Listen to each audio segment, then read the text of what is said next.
Hello ladies and gentlemen, and welcome back to the fridge. On the menu tonight, World of Tanks. Today's gameplay comes from Dell, and he's busy getting his third mark of excellence in the AMX 50B.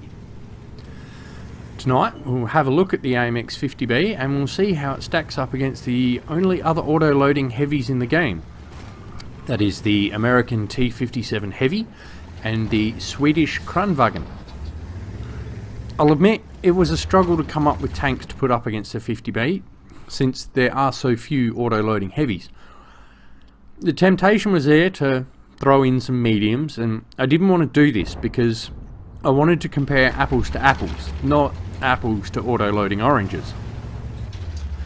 So let's kick things off with the cannon.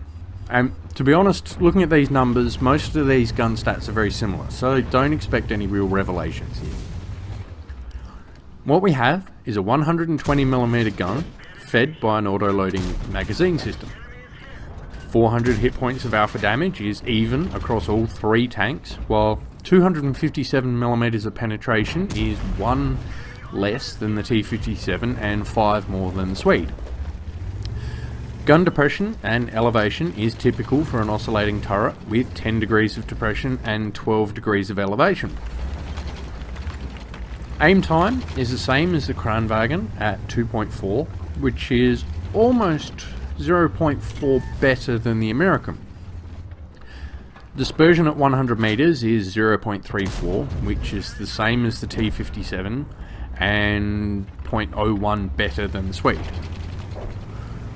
All three tanks carry 1600 damage in a clip and 4 rounds in the magazine. The 50B needs 2.5 seconds between shells, taking a touch over 29 seconds to reload a full mag. And this is better than the Kranvagn, but not as good as the T57 Heavy. Doing the maths on all that gives the 50B a sustained 2618 DPM, which is about 600 DPM down on the American, but it is still better than the Kranvagn. Turret rotation is good at 37.55 degrees per second, putting it equal with the T57 and ahead of the Kranvagn. Things get different when we start looking at armour. The French tanks have been well known for their lack of armour, and this is still true of the 50B. Although on paper it reports more armour than what you'll actually get. Hull armour is 170mm on the front with 30mm on the sides and rear, so keep this thing away from things that go boom. Hull armour is misleading because that 170mm is only available on the nose of the bulge over the driver, and it gets thinner the further out you go. The tracks provide some much needed spaced armour along the sides, but even still, keep it well away from any high explosive rounds. 100mm on the turret front with 50mm on the sides and 30 on the rear rounds out a rather unprotected tank. You do have 2100 hit points, which is better than the Kranvagn but still trailing the American. As you'd hope, this lack of protection is made up for when it comes to mobility. Although the 50B is the heaviest of the three tanks, she does also have the most horsepower at 1200. With a top speed of 65 km an hour and a specific power of almost 19.3, this thing can keep up with a lot of the mediums. A reverse speed of 20 km an hour lets the driver back out of a bad decision or seek cover quickly after dumping their rounds downrange. A hull traverse speed of 37.55 degrees per second is well ahead of the others. When it comes to hiding in the bushes, this is a heavy tank, so it doesn't really do that well, and it does have the worst camo rating out of all three tanks. But a view range of 400 meters means that you are able to sit back a bit and still see what's going on. So there we have a fairly unique heavy tank, but how are you meant to play this thing?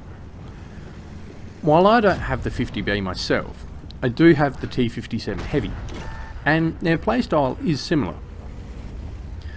You follow the mediums and you support them with long range firepower. You find your moment to appear, dump 1600 damage into the enemy flanks and retreat to reload. You can do the same thing supporting heavies, and with a 65 kilometer an hour top speed, you're able to switch flanks and give your support wherever it's needed. If there's nothing between you and the red tanks, you're probably sitting a bit far forwards. Inversely, if there are sniper TDs in front of you, you might just need to move up.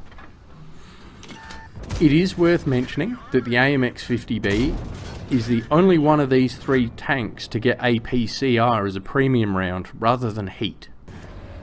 This makes shooting mediums in the sides much easier if you're ever forced to make that switch to the premium rounds. So there we have it, ladies and gentlemen, the AMX 50B.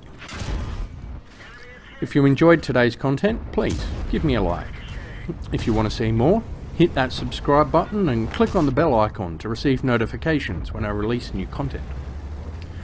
I also live stream on Twitch, so stop in there to see what I'm up to. If you would like to support my work directly, I have a Patreon set up. Links are in the video description. Thanks again for stopping by the fridge. I'll see you again soon.